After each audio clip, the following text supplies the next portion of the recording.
सभी विद्यार्थियों का पुनः स्वागत है आपके अपने इस YouTube चैनल में। और आज हम द्विवेदी युग के कवियों की ट्रिक लेकर के आए हैं।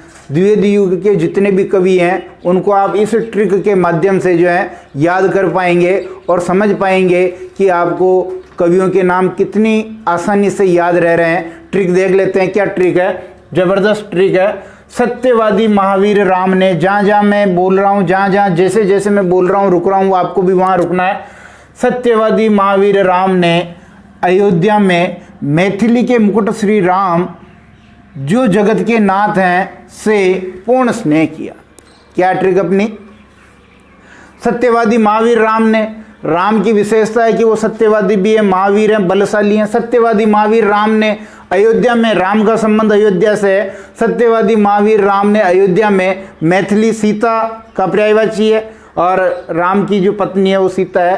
तो अयोध्या में मैथिली के मुकुट श्री राम, मैथिली के मुकुट भी जो है वास्तव में वो श्री राम है। मैथिली के मुकुट श्री राम जो जगत के नाथ हैं, जगत के नाथ भी हैं, से पूर्ण स्नेह किया, से पूर्ण स्नेह किया। ये अपने ट्रिक है। देख लेते हैं अपन यहाँ कहाँ कहाँ कवियों के नाम निकल के आ रहे हैं, ध्यान देंगे। सत्य से हो गया सत्यनारायण कवि रत्न, ठीक है, सत्यनारायण कवि रत्न। महावीर से हो गया महावीर प्रसाद द्विवेदी, महावीर प्रसाद द्विवेदी। राम से हो गया राम नरेश त्रिपाठी, राम नरेश त्रिपाठी। ऐसे ही अयोध्या से हो गया अयोध्या सिंह उपाध्याय हरिओद। ऐसे ही देखिए मैथिली से मैथिली शरण गुप्त, मैथिली शरण गुप्त। ऐसे देखिए मुकुट से मुकुटधर पांडे। ऐसे श्री से हो गया देखिए श्रीधर पाठक, श्रीधर पाठक। वापस राम आ गया है तो राम यहाँ भी आया था, राम नरेश त्रिपाठी। यहाँ हो गया रामचरित उपाध्याय, रामचरित उपाध्याय। जगत से हो गया देखिए जगन्नाथ दास रत्नाकर, जगन्नाथ दास रत्नाकर। नाथ से हो गया नाथूराम, नाथूराम शर्मा शंकर। ये आपके जो है नाथूराम शर्मा शंकर इनका उपनाम है।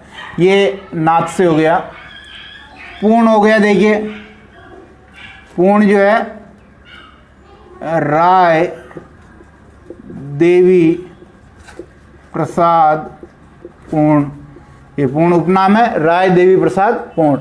ऐसे ही स्नेह से हो गया स्नेही गया प्रसाद शुक्ल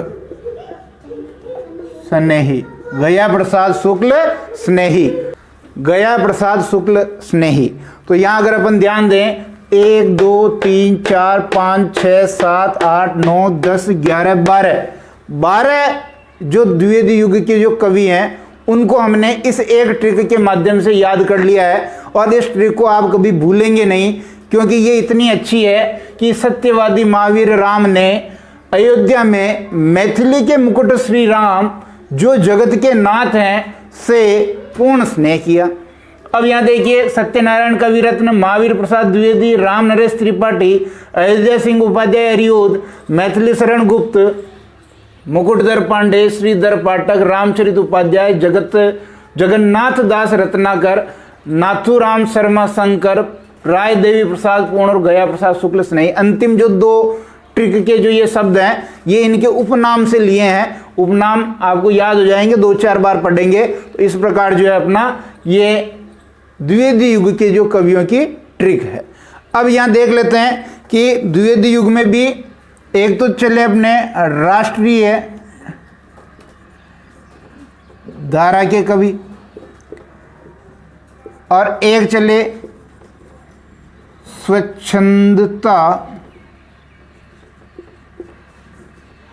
स्वच्छंदतावादी। एक थे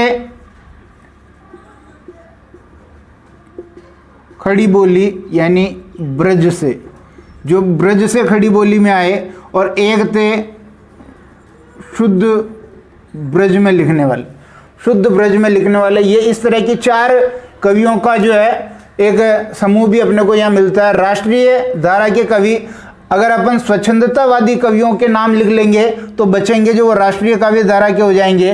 देखिए स्वच्छंदतावादी कवियों में सबसे पहले नाम आता है श्रीधर पाठक का। किसका नाम आता है? श्रीधर पाठक का, जिनके साहित्य में स्वच्छंदतावादी भाव मिलता है। फिर देखिए आपके नाम आता है राम नरेश त्रिपाठी का।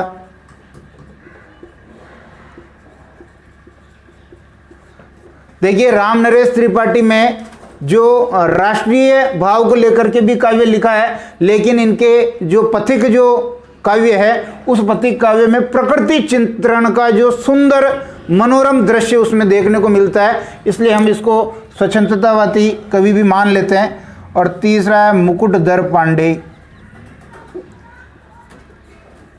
मुकुटधर पांडे ये भी जो छायावाद इसके बाद आया था, तो इनकी रचनाओं में जो छायावादी भाव देखने को मिलता है। तो ये 3 स्वच्छंदतावादी हो गए।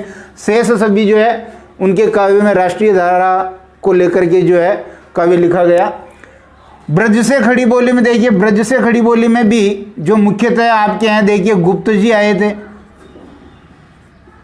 गुप्त जी जो है खड़ी बोली हिंदी में आए थे। आपको पता होगा कि महावीर प्रसाद द्विवेदी जी इनके गुरु रहे हैं, और जब महावीर प्रसाद द्विवेदी जी ने इनको जो है प्रोत्साहित किया खड़ी बोली हिंदी में लिखने के लिए, तब ये गुप्त जी जो आ गए थे। हालांकि इन्होंने ब्रज में इतना ज़्यादा साहित्य नहीं लिखा था, लेकिन वो लगभग न के बराबर साहित्य था, फिर भी आए ये ब्रज से खड़ी बोली हिंदी में।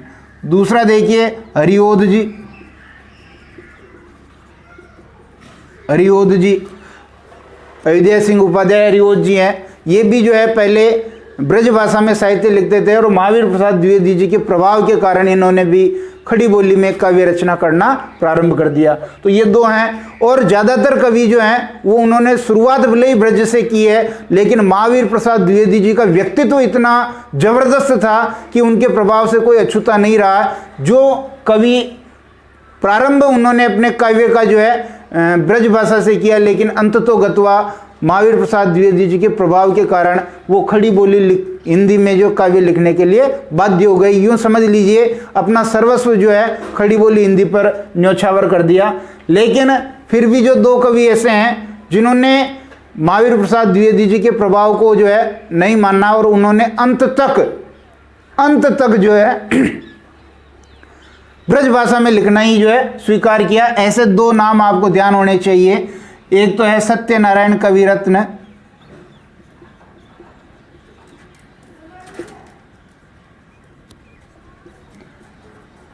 और दूसरे हैं आपके जगन्नाथ दास रत्नाकर।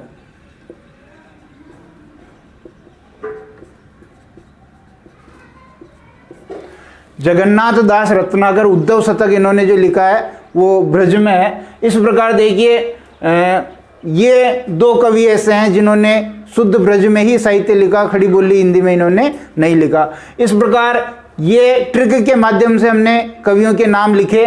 और फिर देखिए राष्ट्रीय काव्य धारा के जो कवि हैं वो स्वच्छंदतावादी कवियों को अगर हम निकाल देंगे तो शेष लगभग सभी राष्ट्रीय काव्य धारा के कवि आ जाएंगे। और ब्रज से खड़ी बोली हिंदी में कौन कौन आए? गुप्त जी, हरिओध जी, और भी कुछ नाम हो सकते हैं, लेकिन ये 2 महत्वपूर्ण है। और शुद्ध ब्रज भाषा में जो है अंत तक काव्य लिखते गए सत्यनारायण कविरत्न और जगन्नाथ दास रत्नाकर। बहुत जल्द अगले वीडियो में जो है हम इन कवियों की प्रमुख रचनाओं को लेकर के एक वीडियो लेकर के आएंगे।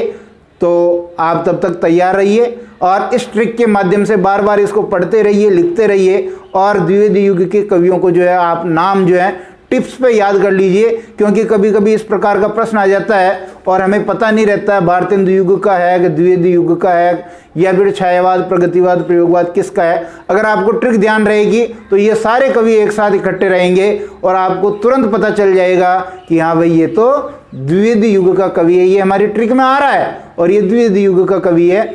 इस प्रकार आप कोई भी प्रश्न गलत नहीं कर पाएंगे, चाहे आप 12वीं बोर्ड का पेपर दे रहे हैं, चाहे आप किसी प्रकार का कंपटीशन एग्जाम दे रहे हैं, फर्स्ट ग्रेड हो सकता है, सेकंड ग्रेड हो सकता है, कॉलेज लेक्चरर हो सकता है, और भी नेट वगैरह बहुत सारे एग्जाम हैं। किसी भी एग्जाम में इस प्रकार का प्रश्न आप गलत नहीं कर पाएंगे अगर आप ये ट्रिक याद कर लेते हैं। तो आप इस ट्रिक को अच्छी तरह याद कीजिए। हम रचना वाला वीडियो जल्दी ही लेकर के आएंगे, तब तक के लिए बहुत बहुत धन्यवाद।